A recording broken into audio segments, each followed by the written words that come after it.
Imagine being just one step away from your goal, but your body is giving up, your grip is slipping, and your mind is in constant battle with your body. What do you do in these situations? How do you push past these moments?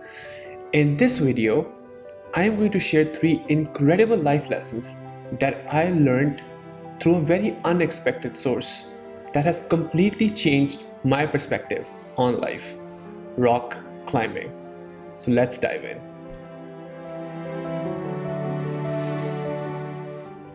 Hi everyone, welcome back to my channel. I am Raheel, an NYU-educated entrepreneur and a product leader currently living and working in Dubai.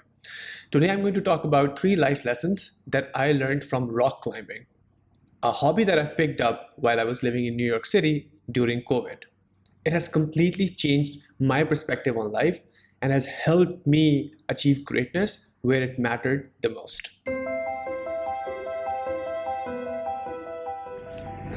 Our journey begins with growth. Lesson number 1 is that growth needs time. When I first started rock climbing, it was extremely difficult. The first time I climbed that wall, my body was shaking, my mind was consistently telling me to quit. There were countless times that I fell, but every single time that I fell, I got up, I recovered, I went back up again. And every single time that I did it again, it became easier, it became better because I was learning and I was growing.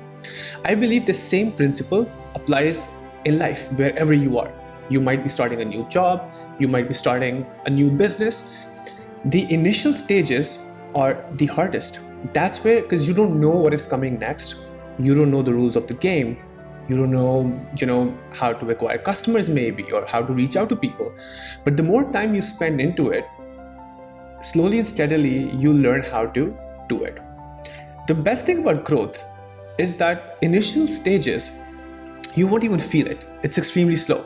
But then all of a sudden, it explodes. And that is the beauty of compounding. When it happens, you'll see it clearly in front of you. But you have to remember that growth needs time.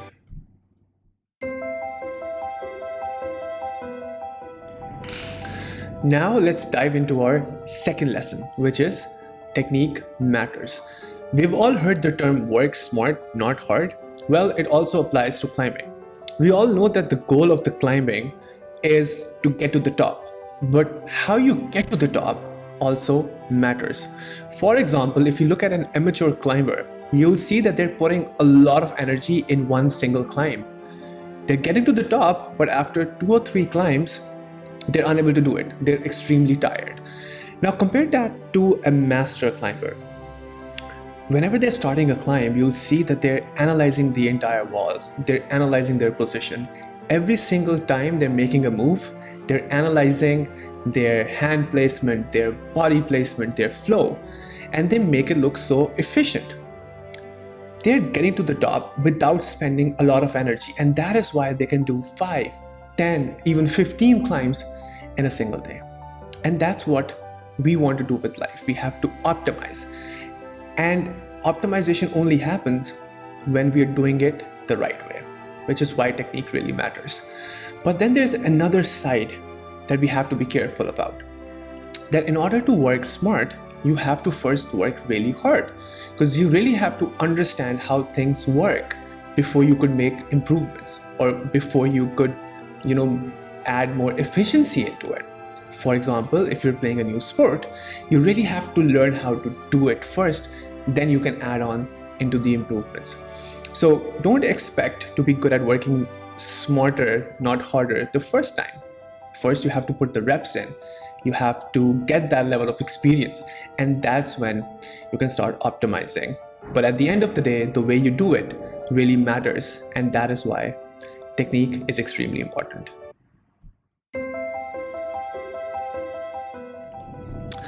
Now let's dive into our third and final lesson, which is persistence is the key to success. Imagine this for a minute. You're one step closer to your destination, to your goal, and everything around you, even your own body and your own mind, telling you to quit and give up.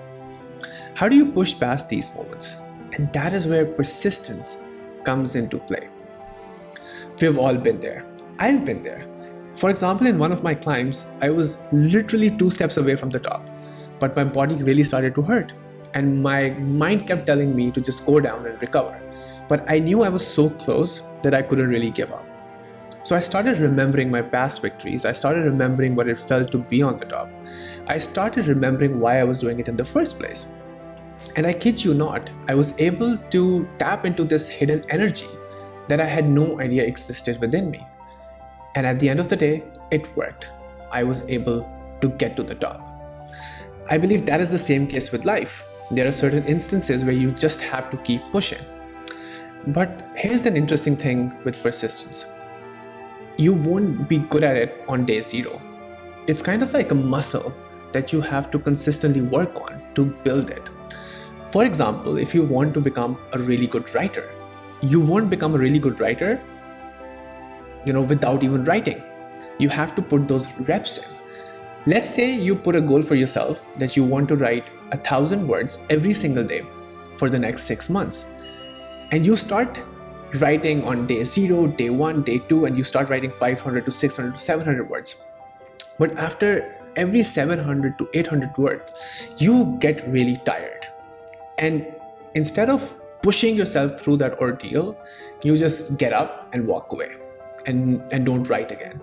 I can guarantee you, if you're doing that, you will not succeed.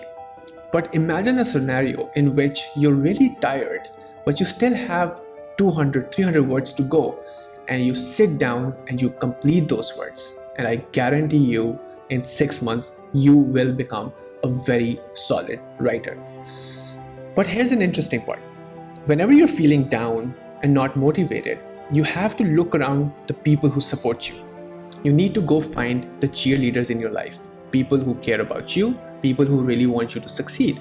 Because a few words of motivation coming from someone that cares about you can really make a difference between success and failure. Now let's look at the other side of the equation, which is there's a very thin line between persistence and stubbornness. For example, in one of my climbs, I was 50% done with the climb when I heard a popping sound come out from my shoulder. And in that moment, I really wanted to complete that climb, but I knew something was wrong, so I retreated. Please note that I'm not using the word giving up, because I did not give up, but I knew in that moment if I continued with that climb, I would probably injure myself and I wouldn't be able to do rock climbing ever again.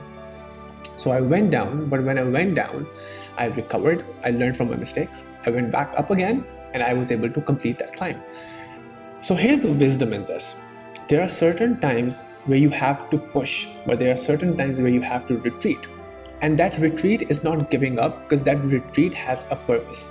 The purpose is to understand the mistakes that you're making, understand how you can do it better, understand the situation around you, so you can come up with a better framework for decision making, and you can really push through and achieve what you're going after.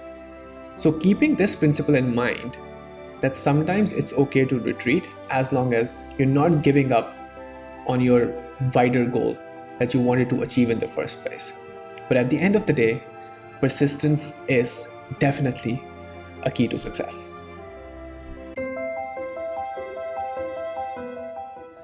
So there you have it. 3 core principles to supercharge your journey towards success: growth, technique, and persistence.